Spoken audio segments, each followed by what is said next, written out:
a hairnet you're missing.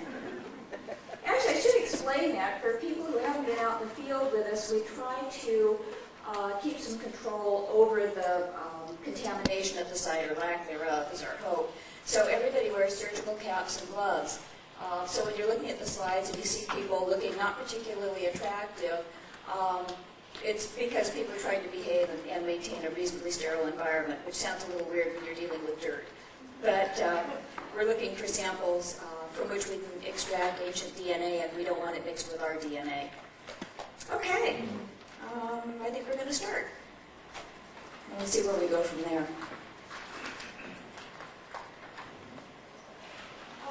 Lights? Brad, am I right your way? No, that's fine, Allison. It's such a good sport. Okay.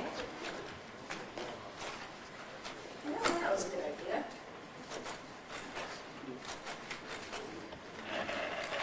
That'll work.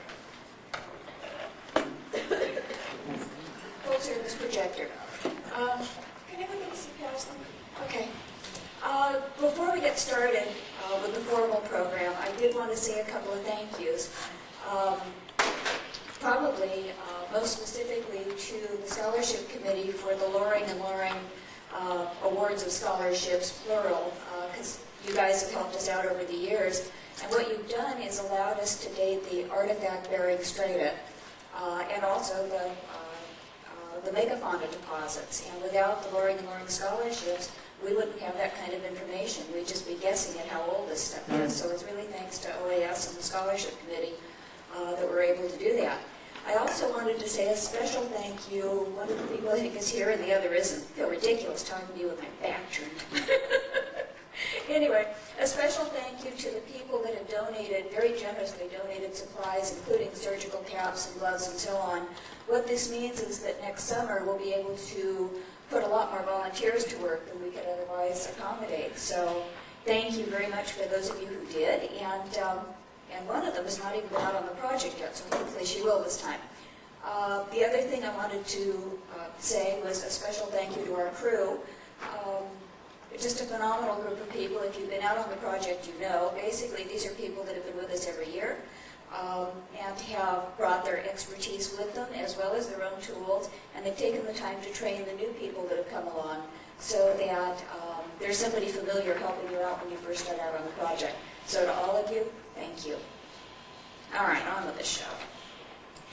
If I could, I'd like to see a show of hands for people that in the last year or two have heard chunks of my talks about Woodburn.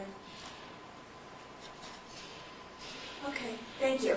I wanted to figure out how much stuff to kind of go over again and how much you didn't need to hear twice. Okay, now we're starting. The Pleistocene ended approximately 10,000 years ago with the ending of the last ice age. It was the last period of gigantism, and this time it had been among mammals. All of the animal species you see depicted in this slide existed in North America during the Pleistocene. None of these animals survived the Pleistocene in North America. One of the interesting things about working in Woodburn is we found that all of these animals, except for the saber-toothed cat, existed in the Willamette Valley and in and around Woodburn near the end of the last ice age. So we're dealing with a pretty exciting assemblage of material, pretty exciting animals. This is where some new information comes in. British Broadcasting, BBC, just finished airing a series of 6 programs, 2 of which featured Woodburn. It really caused a fuss. They aired it in England and in Europe. And Bill and I have been getting phone calls over here. Almost everything they said was absolutely accurate, and the film's exciting. It shows a mastodon walking down Main Street in Woodburn. The thing that isn't accurate, and I need to warn you in advance, because this summer on Discovery, we get to see the same 6 programs, although with a different title. And in the programs, they're going to tell you that we had the scimitar cat at Woodburn. And I don't know that we didn't, but the evidence is real sketchy. The scimitar cat is a third smaller than the saber-tooth. The scimitar cat is about the size of an African lion, male lion, as it would be today, which gives you an idea of how big the saber-tooth was. The scimitar cat was more gracile, lighter body. He had much shorter incisors, much shorter puncturing teeth, but those teeth had serrated edges on the side, so it was like a great white shark, only on land. So anyway, other than that, everything else they say in the program is really pretty exciting, but when you hear about a scimitar cat or Homotherium in Woodburn, you need to take it with a little skepticism. Let's see. I hate fuzzy slides. Anyway, we started work in Woodburn in 1996 when the city came to us and basically asked us to go mining for fossils. We can do that. The city's purpose in having us go to work was so that they could get more material to display and also to get some fossil material for the students to work with. That dovetailed nicely with our research plans, which were to get a feeling for the stratigraphy in the area, the layers of soil, to start understanding how those layers were laid down, to get an idea of the sequence, which ones came first, which ones were flood deposits, which ones weren't, to find out which layer of soil the megafauna was associated with. In other words, how deep you had to go and into what kind of environment to get these giant animal bones.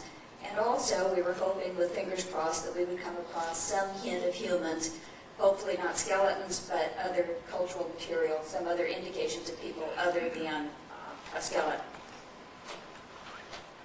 The rest of the talk, other than this, is to tell you all the things we did find. Okay, most of you are familiar with the Missoula flood, so I'll really, really briefly get the information to you on that. Give me one sec.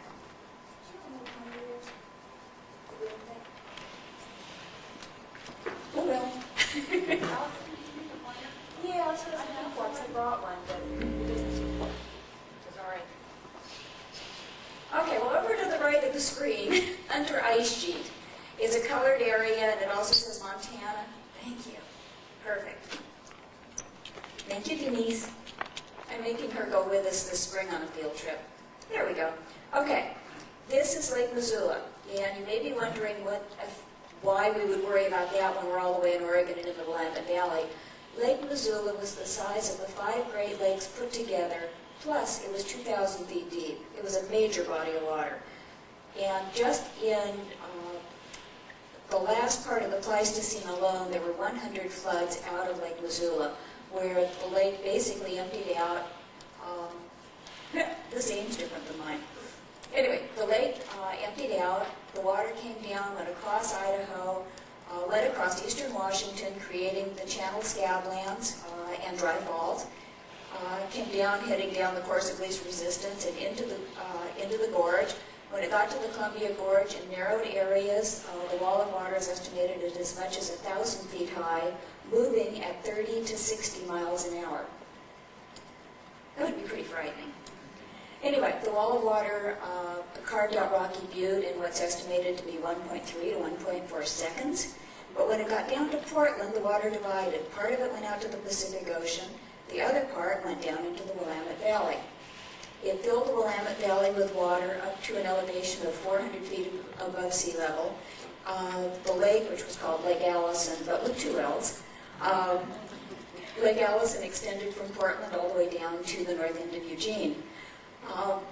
The reason I bring this up is that the scientific community in general felt that all the fossils in the Willamette Valley, and most specifically ours, because they were the most visible, were all the result of these catastrophic floods, that basically we were dealing with floaters and bloaters, that our animals were the ones that were killed by the floods and swept down into the area, or that they were killed in place by the floods.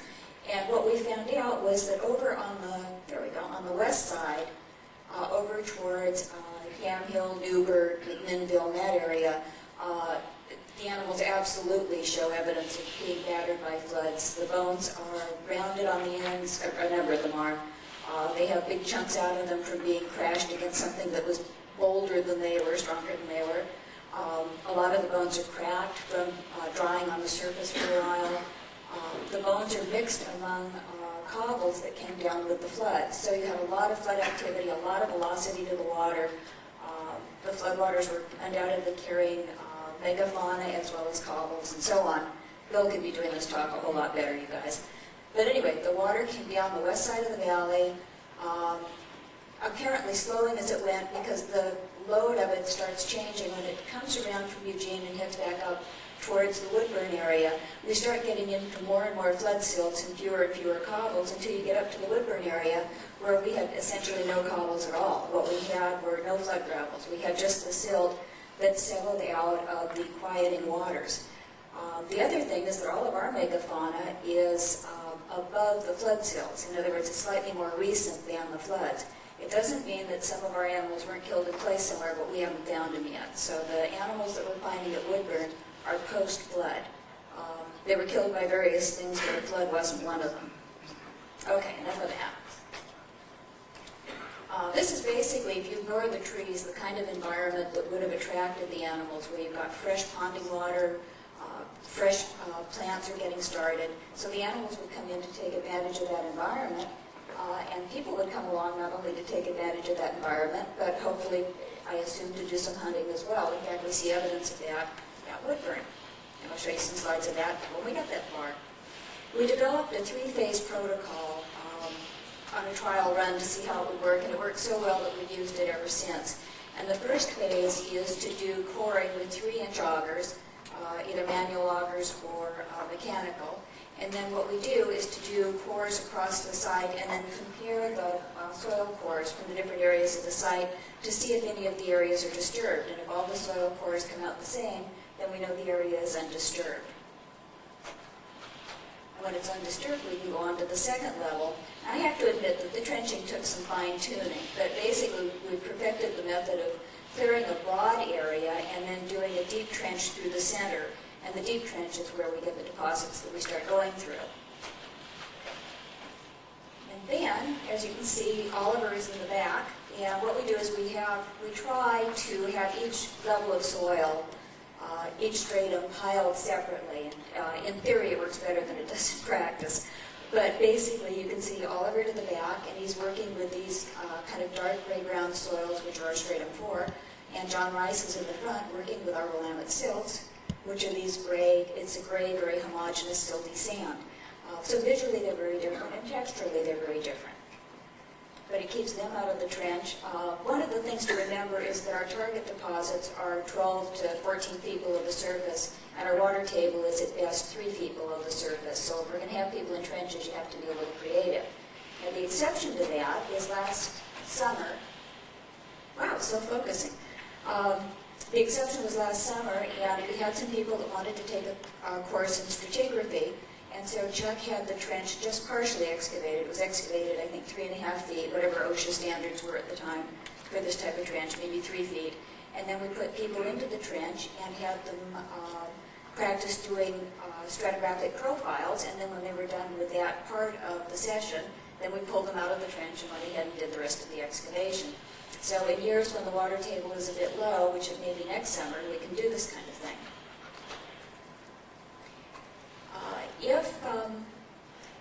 If the frequency is warranted, if we're getting enough material out of the trenches, then we try to do a hand excavation, and this too is tied to the water table as well as everything else. Because we are always going to be below the water table on a hand excavation because the deposits are so deep, we have to clear out a very broad area just to excavate a very small area. In this particular case, Lyle is almost, I think, standing on top of a hair you later excavated. Dr. Lyle Hubbard, physical anthropologist, fortunately was the one to excavate a human hair that turned out, he excavated it by hand with a trowel. It turned out to be 12,050 years old. Pretty exciting.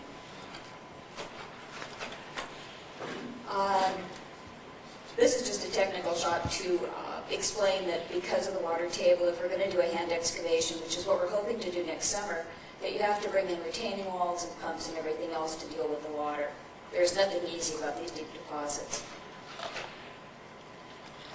Then when we're through, we try to run all the soil through screens using water screening. Paul Lawson has been very kind every year in providing the pumps and the screens and the supports that hold the screens in place.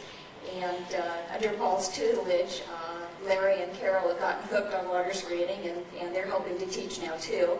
The one thing I have learned about all this, actually two things. The first is that our recovery goes up tremendously if you take the soils that you've already troweled through and then water screen them.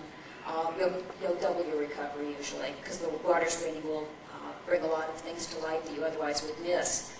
The other thing I learned is not to turn Diane loose with a hose. And if you know Diane, you know what I'm saying.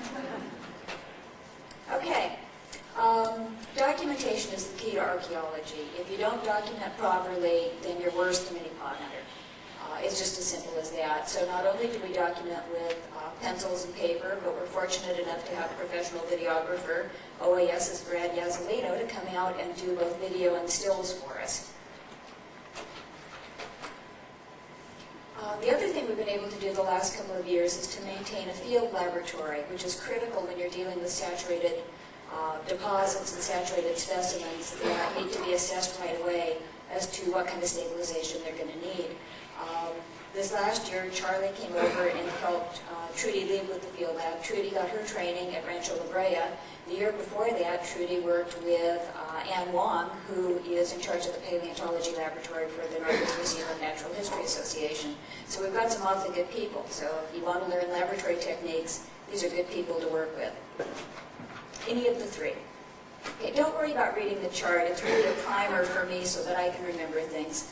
I want to call to your attention stratum 2, which is the Mill Creek clay. It has nothing whatsoever to do with the Willamette silts, the Willamette flood, the Missoula floods.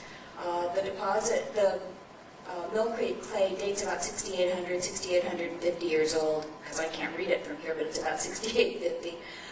The clay does two things. The first is that it forms a cap over the entire site at lower elevation. If we see the clay and the clay is intact, then we know the deposits below it are undisturbed. So it tells us it's a good place to excavate. If we start cleaning off the topsoil and we don't find the clay, or we see that the clay is mixed with other material, then we know that the deposits below it, the older material, is also going to be mixed, and we look somewhere else. The other thing that the clay does is to act as a preservative. It protects everything that's below it against decay. Basically, the water table comes up to the base of the clay, and the clay keeps the air out. So between the water and the impermeable clay, you're keeping oxygen out of the site, you're keeping the air out, and decay is really limited. The other thing I want to point out is stratum 3C. Eventually I'll learn how to operate this thing, or maybe I won't. Anyway, 3C and 4, which are those two, 98% of all the megafauna and 98% of all the cultural material, all the human material, comes out of those two strata. That's it. There is no cultural material and there is no megafauna above stratum 3C. So basically we have a pretty tight bracket of 12,200 years ago to 11,500 years ago for both the megafauna and the evidence of humans in the valley. More recently than that, there is no evidence of either one until you get very recent with populations. And also our stratum 5 are the Willamette silts. The most recent date, we have a terminus date for the Missoula floods at 12,310 years. I think the plus minus on that is about 60 years. So basically, 12,200 years ago we had animals in the valley. 12,300 years ago we had floods in the valley, but we don't find animals often in that material at all. Okay, now to tell you what we did find, now that you have a whole background of this stuff. In stratum 3A, when we're coming down, we're below the clay, coming down onto the fossil-bearing deposits. We have spruce cones, fir cones. We also see a big change in the surrounding environment because we then get into western red cedar and a number of other woods where there's a pretty quick change in the species. We get into lots of seeds and also beaver-chewed wood. If you look at this piece, at the horizontal striations, those are probably from beaver gnawing. And those are like 10,300, 10,400-year-old things. All right, this is our peat bog. This is 3B. This is the one that's insect-rich. I'm never going to learn how to work this thing. Anyway, it's sphagnum moss or peat moss. It's exactly the same stuff that they're cutting into blocks in England and in Ireland and selling for fuel. And I'm not sure it's dark enough in here to see this, but we're going to hope. These are the insects. They're bright green and iridescent when they first come out of the ground, but within just a couple of minutes they turn black as the oxygen gets to them. But anyway, these are very insect-rich deposits. And this is our 3B. This is right above the fossil-bearing material. This is a photomicrograph, obviously, of our insects. North Dakota State University is one of the leading entomology laboratories in the world, one of the leading beetle labs. National Geographic uses them, as a matter of fact. So they asked if they could see our samples, and we said sure. We sent the samples to them, and they said that we had the most finely preserved samples for this age in North America. Our little claim to fame. Okay, now we're getting down into 3C, which in the beginning, all we were finding was microfauna. Bill was kind enough in his book to say we had a spectacular assemblage of microfauna. These are the small animals, the mice and shrews, muskrats, things like that. These and birds are a wonderful indicator of what's going on, but they're also problematic. We usually don't survive in a site because they're fragile. But to give you an idea of how stable the area is and how undisturbed it is, these teeth are all loose in the jaws. Those are all lower jaws. Those teeth lift right out. In fact, we took them out while we washed the bone and put the teeth back in. And when we excavated these, the teeth were sitting in the jaws exactly as you see them.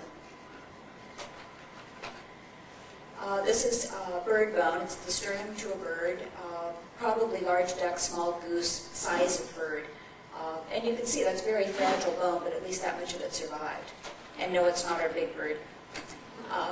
The center tooth belongs to the Harlan ground sloth, giant sloth. And the tooth to the left and the tooth to the right are also from Harlan sloth, but from different areas. The one to the left is from Florida, the one to the right I think is from Illinois, the center one is ours, and it gives you an idea of how big the sloth was that was at Woodburn. This was a huge animal. Basically, if you took my Ford van and you stood it on end, that's the animal. This is, I wish this were ours, this is a slide that was prepared by the Page Museum at Rancho La Brea, and it's of the Harlan sloth. But what I wanted to do was to point out these leg bones. If you want to see how sturdy an animal was, how heavy it was, how massive it was, take a look at things like the leg bones. As you can see, these are tremendously wide bones, and they're a little bit twisted. These leg bones had to support a really, really heavy animal. Okay, this slide also was prepared by the Page Museum, and this is Bison antiquus. Now, Bison antiquus, which we have a lot of at Woodburn, and thanks to Bill for identifying it, because half the time we're looking at these giant bones going, what is this? You know, if it were 1/10 that size, we'd know what it was. Anyway, Bison antiquus stood about 8 feet at the shoulder, sometimes a little more. It could walk up to a standard NBA basketball hoop and scratch its chin. We also had Bison latifrons, which we weren't supposed to have. Bison latifrons is the granddaddy of the bison family. Bison latifrons stood at least 10 to 12 feet at the shoulder. It was so large that you could put a yardstick across its head between the horns, and the yardstick may or may not touch at the ends, may or may not touch the horns. The head was that big. The animal was that big. I'll show you some bone from the animal in just a couple of minutes. This is a partial mandible. You can see the scale down below, and this is just a partial jaw from Bison antiquus. Now remember, Bison latifrons was that much bigger. I love this photo. All three bones came out of the same trench. The bone on top, this one is a contemporary cow bone, or pretty contemporary. It came out of the topsoil. But this is a leg bone. These are bones from Bison antiquus. Those are foot bones. The bottom two bones are partial bones. You can see they're fractured here, broken off there. Those are partial foot bones versus the upper one, which is a modern cow leg bone. Yeah. I had the same feeling. Okay, now we're getting into Big Bird. When this was excavated, and I know most of you have heard this story, but Oliver, how tall are you, 6'3"? Okay, we have a gentleman 6 feet 3 inches tall who excavates this bone. As he's bringing it out, you can see that the end of it is broken off. It's not even a complete bone. And as he's excavating it, we're looking, we're going, oh good, we've got an elk leg. That means we've probably got some sort of contamination going on. So Oliver pulls it all the way out, and Paul walks over, and he says, let me take a look. And Paul takes one glance at it, and he goes, I think that's bird. So we're all looking at each other like, you're right. Since when did elk fly? So anyway, shortly thereafter, Bill came out, and he took a look, and he said, not only is it bird, because of course Paul was right, he always is, but Bill had said, I think it's also a new species. It probably had a wingspan of probably 12 to 14 feet, but I think it's a whole new animal. So anyway, that spurred me on to get a hold of the people at the Natural History Museum of LA County, and I sent them photographs such as this. This is the humerus, the upper arm bone of the teratorn, and this part is missing in this photo. We did actually excavate it, and the people at the museum put it back together for us. But again, you can see the scale in the photo. This is a really big bone. Anyway, we got a hold of the people at the Natural History Museum of LA County, and they emailed back and they said, well, what you have is a teratorn, of course. And so I emailed them and I said, what's a teratorn? So they explained that it was this absolutely enormous predator bird that somewhat dwarfed the extinct giant condor, and that the teratorn was not a scavenger as it's portrayed to be in so many places. It actually was a bird of prey. It was out. It was an active hunter. So anyway, they said, well, where are you from? And I said, well, we're from Oregon. And the guy wrote back and he said, I don't care where you're from. I want to know where the bird's from. So I explained that the teratorn was from Oregon, and that Woodburn was 29 miles south of Portland, etc. And he emailed back just this one sentence, whatever is a teratorn doing in Oregon? I'm an archaeologist. What do I know about this stuff? At that point, Bill was laughing. I don't even think he ever answered. This is the 5 million-year-old ancestor to our teratorn. Oh, I found it, yay. Our teratorn is like a third smaller, so our teratorn takes up this kind of space, which is still an enormous bird. And remember, this is a bird of prey. It wasn't hopping around on the ground scavenging whatever was laying there. This was a hunter. We also had eggshell, bird eggshell. We don't know what kind of bird. We sent the eggshell out to a DNA laboratory to find out what kind of species might be associated with the egg. Unfortunately, the DNA that remains in eggshell tends to be in the membrane rather than the shell itself. So you'll learn something as you go along. They could have told us that before they charged us for the test. We also had elk teeth, or I should say elk tooth. This is a wonderful bone. This is an absolutely classic example of what I was talking about with flood deposits versus non-flood deposits. If you look at this bone, if you look at all the edges, they're still sharply defined. Nothing is rounded on them. There isn't any of the longitudinal cracking that you would normally see in something that's sat at the surface. There are no scars across it from predation, from rodents coming along or other animals and chewing on it. It's a really pristine bone. But it tells us something else, because this turns out to be the metapodial, the wrist bone, to bighorn sheep. And bighorn sheep today live in an elevation of at least 1,500 feet. They usually live in a subalpine to alpine environment. Yet at this time, 12,000 years ago, bighorn sheep lived on the valley floor. Well, coincidentally, one of the teachers from Woodburn High School was able to identify some of the seeds and found out that they were actually bog beans, which today grow at an elevation of more than 1,500 feet above sea level. If you're driving up to Mount Hood, when you get to the 1,500-foot elevation level, start looking at your environment, and that may very well mirror what Woodburn was like 12,000 years ago. We learned a lot from this bone. We also had hair, animal hair and human. This was the shot fired around the world. This is a human hair. It was the first one we found. It dates, stratigraphically, it dates 10,800 years to 11,000 years old. The DNA was intact on it. It had over 200 base pairs intact.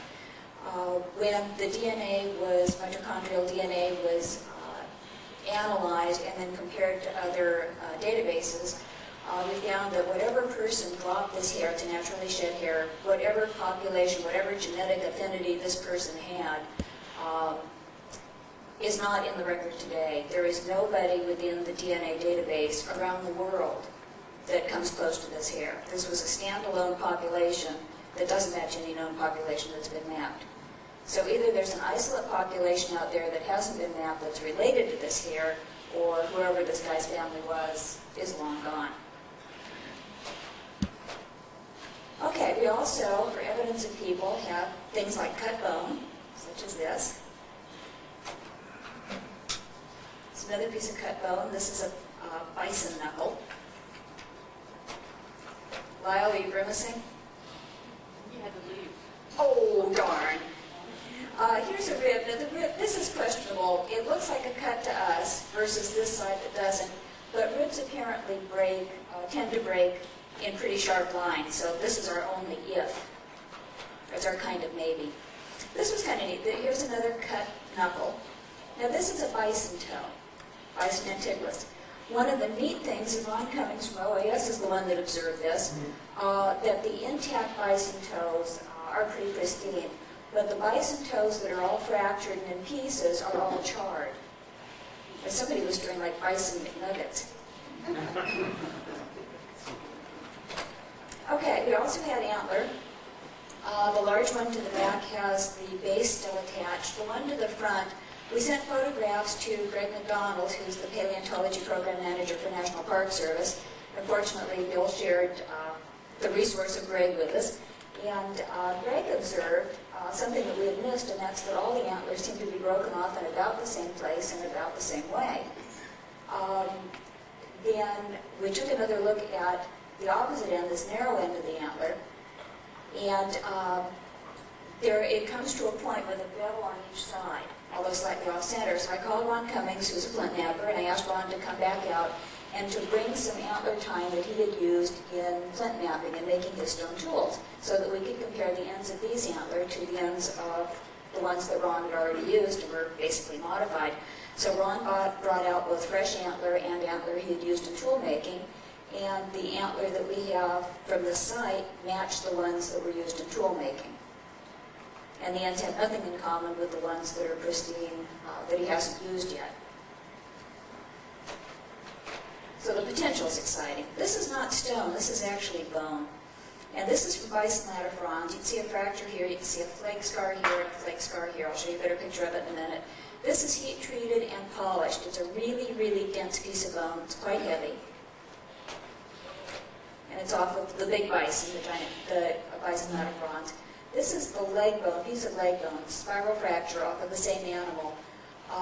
But this bone is not heat treated where this one is. In fact, you can see a flake scar here and another flake scar here. This was probably a knife and also a bit of an awl as well, a drill. But anyway, this section, Chuck observed, maybe Lyle did too, that this piece actually fits very nicely right into there. The only difference is that the piece to the right, the tool, is really, really heavy. It's very dense, it's polished, and the piece to the left is just unmodified.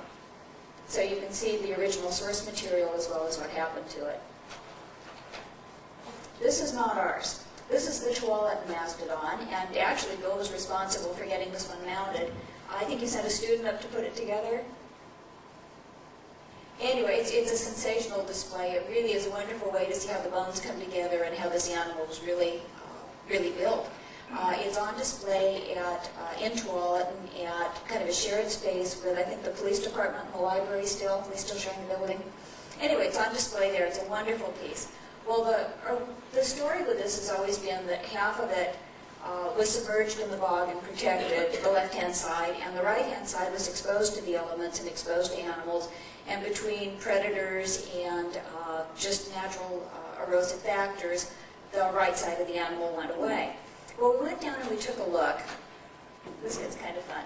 These are a couple of the vertebrae, and if you look at that shape cut, and there's another one right here, that's not usually the kind of break you're going to see in nature.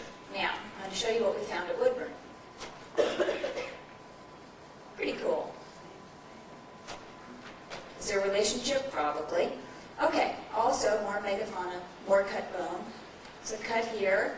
There's a striation here, here, here, here from somebody using a stone tool and not quite hitting the mark. There's a partial cut here. The bone obviously was a little bit green when they cut it, so they cut this far and then had to snap it the rest of the way, and the bone tore a little bit. All evidence of people. All right, the piece on the right, this is bone, and you can see the cut here. This is a bevel. just back from the cut in the bone. Now, this is a piece of basalt with the natural cortex, the outside skin on this part, but it's flaked here, flaked here, flaked here, so all the cortex is gone. Flaked here, notched over here, so you have a stem that was on its way to becoming a tool, or the business end of a weapon. We also had a single red jasper flake, and then some quartzite material. I think the flake scars are pretty evident on the piece on the right. These were our two anomalies. The piece on the left is chert, the piece on the right is quartzite. You can see the flake scars here, here, and then all through this piece. See if I can focus that a little better. These were found in the Willamette silts, and if you're questioning what's going on with these because they're not rounded, then you should question them. That's a good point. But what we've seen in the Willamette silts is when you get down into the silts a little bit, there are like substrata of vegetation where the area was dry enough for vegetation to take hold, and you really get a stratified flood silt, essentially. And you can see the color difference, you can see the texture difference, and these were positioned just about on top of one of those. So our feeling is that somebody, when the ground was exposed, somebody came down through that area, probably saw some material that came in with the floods or was removed by the floods. They picked up the material and tried flaking it to see if it was going to be any good for tools, decided it wasn't, and left it behind. In any case, the wood that was basically laying right next to these dated to 12,760 years ago. Really early for people in the valley. But we weren't expecting a teratorn either, so. Anyway, this is classical archaeology. Last day, last trench, last project of the season. We turned Lyle Hubbard loose for a minute and turned our back. And the next thing we know, he's coming forward with this wooden stake. It's about 2.5 inches in diameter. And I don't know if you can see it particularly well, but there's a cut here, cut here, cut here. It's sharpened to a point, just like you would a pencil. In another area, speaking of cut wood, Paul Lawson was running the water screen, and he came over and he said, "You know what this is?" And I said, "A limb?" And Paul said, "Well, yes, but look at this, look at the cut marks." And of course, he's right. Well, the question becomes, we're getting into the one long part of the talk, and then we're done. The question is, who were these people? You know, who left the hair behind, who cut the wood, who cut the bone, who did the stone tools, who used the antler to flake tools, what was going on? Who were these people? And that's the question of the week. I am sure that when you were in school, you all heard the same story that I did when I was in school, and that went something like this. At the very end of the last ice age, 10,000 years ago, note the sarcasm, the great herds from the east came across the Bering Land Bridge, came across the Bering Strait up here, and into North America. And because people were hungry, they followed the great herds into North America, and that's how the continent got populated. Well, there are a few problems with that. There are a lot of problems with that. The first one is that the only time that the Bering Land Bridge is going to be exposed, the only time the Iberian Land Bridge is going to be exposed, the Panamanian Land Bridge, when any of those are going to be exposed are during periods of glacial maximum. The times when the glaciers are their biggest, the times when the sea level is the lowest. The last glacial maximum, up until a few years ago, the last glacial maximum was estimated at 22,000 to 18,000 years ago. Radiocarbon dates are getting tighter and tighter all the time. Now the estimate for the end of the last glacial maximum, at least that I've heard, is between 22,000 and 20,000 years ago. Which means that if people use the Bering Land Bridge, and there's no reason why they wouldn't because the animals did, if people used the Bering Land Bridge, then they did so 20,000 years ago or close to it, or they used scuba gear. Now the other thing is, let's see, the story I believe went on to say that people came across the Bering Land Bridge and then they went down the ice-free corridor, which it's turning out probably didn't exist until the ice age was completely done. But if they came across the Bering Land Bridge and they're waiting for the ice-free corridor to open up, they had 8,000 to 10,000 years to cool their heels waiting for the corridor to open. So you'd end up with a lot of people clustered in one place. Another problem with the whole land bridge thing is that the oldest sites so far in North America are on the East Coast, not the West Coast, and sites that are 20,000 years older than that are in South America, not North America. Now, let's add two more factors to that. One is, if you know that the land ridge is exposed, you're close to the sea to begin with, which means you're probably adapted to a maritime economy. You're used to eating fish and shellfish and seal and whale and things like that. So I don't know what you need with land mammals anyway. If you needed to get out of town politically, that's another issue, and you'd get on your boat and you'd go. And it would be a lot easier when the sea levels are down. The other issue is with the skeleton material, and all but possibly one of the ancient female skeletons appear to be of Polynesian extraction. Remember that Australia was peopled, 40,000, 50,000 years ago by people on boats. The Hawaiian Islands, like 20,000 years more recently, or 30. But again, people by individuals using boats.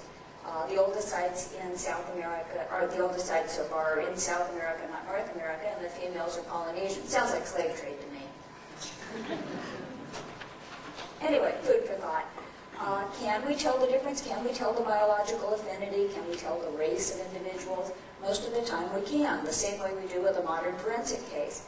If, for example, a skeleton is found, the investigators will do measurements of the cranium if it's available, the long bones,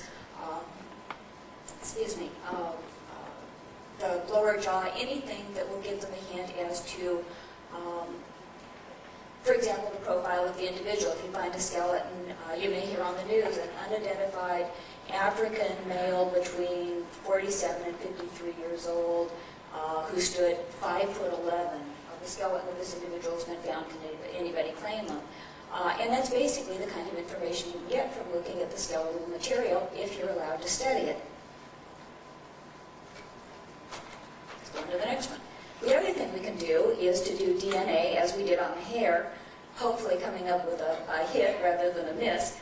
And usually the DNA will at least, even when you're dealing with 10 mutations, which is what we're dealing with on the hair, you can at least find the general biological group. So if you're allowed to do DNA, if the scientists are eventually allowed to do that on the ancient skeletons, then we may learn that. My feeling is we're going to learn about a lot of different populations in North America at the same time. There's no reason why not. We have too many coastlines not to have a lot of different people.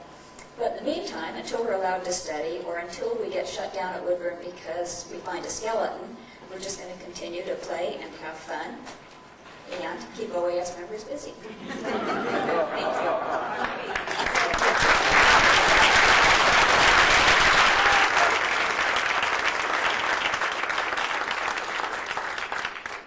Questions? Yes? How many items total did you find in the Woodburn excavation? Boy, that's a good question. How many items did we find? We've been excavating, we excavated in 96 and 99, 2000, 2001, 2002. So, boy, any guesses, Bill? I couldn't even guess. It actually, a small amount of stone that's been worked, a lot of animal material, quite a bit of which has been worked, has been modified in some way, more than a dozen human hairs, a whole lot of animal hair. But as far as the number, I don't have one, and that is a good question. Anybody else? Yes? Do you know anything about the DNA of the American Indian population? Oh, absolutely. Well, I'm sure you do, but I mean, what are they related to most closely? Caucasians or Polynesians? Japanese. Yeah, the majority. There are some tribes on the East Coast that are not. There's some wonderful, actually, well, I should be answering this. What's that? About the DNA of contemporary Native Americans. What about it? There's some phenomenal studies that are out linking, including the Zuni, as a matter of fact, with Japanese extraction people. And everything from tooth morphology to blood types to hair follicles, which are identical between some Native American groups and the Japanese. So there's a lot of out of Asia correlations in most American Indian tribes, not all, but most. Yes? Were you going to find that at least some of the early colonization of this hemisphere was south of the north? Well, that's a really good question, and I have thought that one for so long. The question was whether I was implying that the early colonization was out of the south rather than the north. And quite honestly, I am such a traditionalist that it drove me crazy to keep being faced with that over and over again. I can't come up with another answer, however. I think probably we were colonized over and over again, and probably at pretty coincidental times. It's like whenever it was good to get out of Dodge and come over. But you know, one of the problems is that our early coastline, our Ice Age coastline is, Bill, what is it, 25 miles farther out to sea than now? At least. So it's way out on the continental shelf. So to test sites out there, we've done some modeling as to where we'd like to look. But it's a little hard to do. So we undoubtedly do have early sites out there, but accessing them is a problem.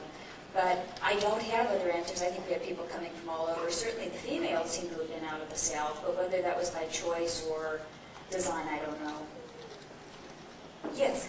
Yes, the wing specimen that you found and named, how does it compare with the condor? It actually, the closest comparison to any of the condors was the extinct giant condor, which was substantially bigger than the California condor. I think the biggest condor, is their wingspan 8 feet? Am I close? I think they're at 8 feet. And ours is 12 to 14 feet. Bill was exactly right. He took one look and he said, yeah, it's a bird. It's probably a new species, wingspan of 12 to 14 feet. And of course, it took the museum, I don't know, a couple of months to come up with the same conclusion, but they did. He did it with one look. Yes? I'm curious, how do you find something like an animal hair or human hair and all that fun? You know, people ask that all the time. The best, looks like they want to close. It is actually surprising. If you've got the sun working in your favor, the hair actually glints in the sun. When Lyle was excavating this one hair, he very carefully troweled off this very thin layer of dirt, and the end of the hair just showed itself. That, hey, I'm here. But even the first hair actually came out of an auger, came out of the middle of the core. They just seem to materialize. And then I'm sure we missed some too, but we did a lot of. It's so different than the surrounding matrix. Anybody else? Yes? How long did it take you to get all of the, I found all of the things? Well, actually, there was a lot of work done in advance. In fact, if anybody, Bill, can I brag about a couple of your books? Geology, Oregon, and Oregon Fossils, am I right? 2 phenomenal books, and they give you the background of the area and the kind of animals that have been found both before and simultaneous with our excavations. We've spent, I don't know, probably 5 years, because we took a year off for bad behavior. So we've been working out there for 5 summers. All right, one more question, Randy. Yes? As I understood it, you're doing some excavations with water standing, or in other words, under the water rather than removing it. And if so, what are your techniques for that? Well, actually what we're doing is when we do hand excavation, when we're down in the excavation area, we put retaining walls to either side and we use pumps to keep the water kind of wicked away from the excavation area. So what we do is we step down to the area of excavation, clear that off, and then we use deep trenches to either side with walls and pumps to keep the water out of the area we're excavating. But it's a continual battle. All of it is the water is being removed before. Right, right. It would be a lot of fun the other way, though. Bill, we could put tanks on. All right, young lady, you were so patient. What was your question? What was the biggest animal that you found? The bird or Latifrons? What do you think? Repeat the question. What was the biggest animal we found? If it was mass, it would be the The bison latifrons. The one that was like 12 feet tall at the shoulder, and you could put a yardstick between its 2 horns. But the bird is a close second. Anyway, thank you all very much. The security guards looked in twice, so I think we probably need to say goodnight.